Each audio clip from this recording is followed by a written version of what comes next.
Well, shit, what kind of chemical you got in there? I have put no chemicals, only juices and berries. Shit, that ain't nothing but ultra firm. Tell me how you want me to cut this.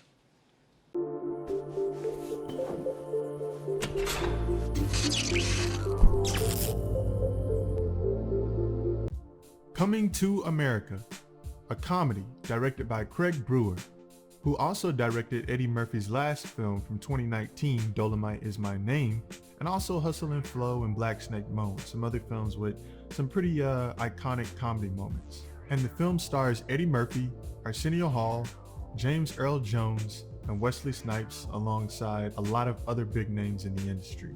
So the sequel follows King Akeem, played by Eddie Murphy, and Simi, played by Arsenio Hall, as they head back to America to find Akeem's bastard son to return to Zamunda and save their kingdom. So just to go ahead and put it out there, I'm not really a big fan of seeing classics rebooted or seeing a sequel or even a prequel sometimes, but there are some films where there is an exception. And for me, I feel like this film was sort of one of those. I have truly missed this particular ensemble of characters. I mean, after 30 years, it feels like a family reunion. And to see Eddie Murphy, I was like, oh shit, Uncle Eddie's looking sharp. And check out Arsenio Hall and Wesley Snipes and James Earl Jones and just all of these people coming back. It felt like a burst of nostalgia and it felt good. So of course, I definitely felt like this was one for the culture, but let's go a little bit more in depth on my thoughts about the film. So initially, I was a little too bombarded with nostalgia to truly analyze the film from a critical standpoint. But once the nostalgia sort of started to wear off, I was still into the film. I mean, I still felt like the movie was more than just bearable. Like I actually wanted to be there to get enjoyment wherever the film would offer it, if that makes sense. And in my opinion, as a fan and someone who was truly impacted by the effect on the culture from the original movie, there were a lot of great funny callbacks and Easter eggs that paid homage to the overall lore. But with that said, there were a lot of modernizations that really messed up the movie to me. Starting everything off with what I really liked, which as I kind of sort of already mentioned, were the nostalgic callbacks. So I think a lot of people might already know this by now, but Trading Places and Coming to America took place in the same universe. The confirmation of this were the two characters Randolph and Mortimer Duke showing up in both films and referencing the same narrative, which I thought was really cool back then. Movies didn't really do that type of thing in the 90s a whole lot. And with this latest Coming to America sequel, they find a way to tie the characters into the film once again. And this pattern of nostalgic moments happens almost every chance they get throughout the movie, where it makes sense for the most part, I'll give them that. Like they try not to force it too much, and you can see their effort at making the attempts to make all the references fit. But this kind of hurt the movie because I feel like they may have struggled too much to capitalize on the success of the first film.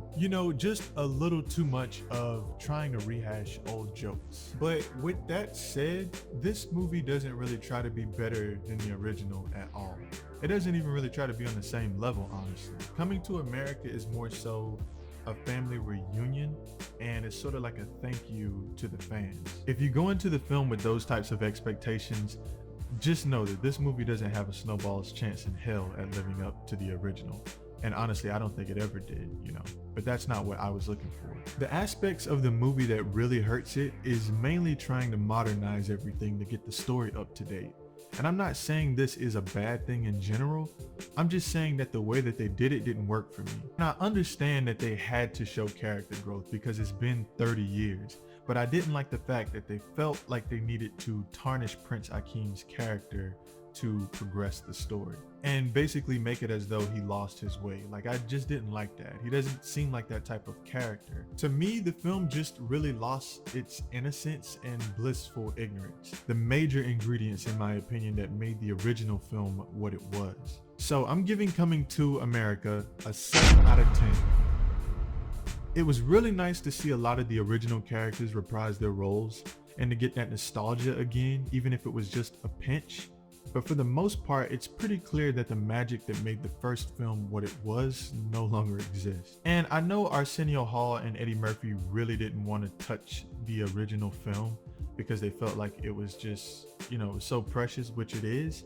But at the same time, I think when they were presented with this script, it made a lot of sense to them, and it's actually not a bad story. but I know it made a lot of sense to them, and I know they recognize how much fans love the original and just wanted to give everybody something new. But I think this film really shows that, you know, some classics just should be what they are, just classics. And I must admit, although my guilty pleasure side really wanted this movie, the truth is that not everything needs a sequel or a remake, you know? But there you have it. If you enjoyed the content, you know what to do. Thank you for watching.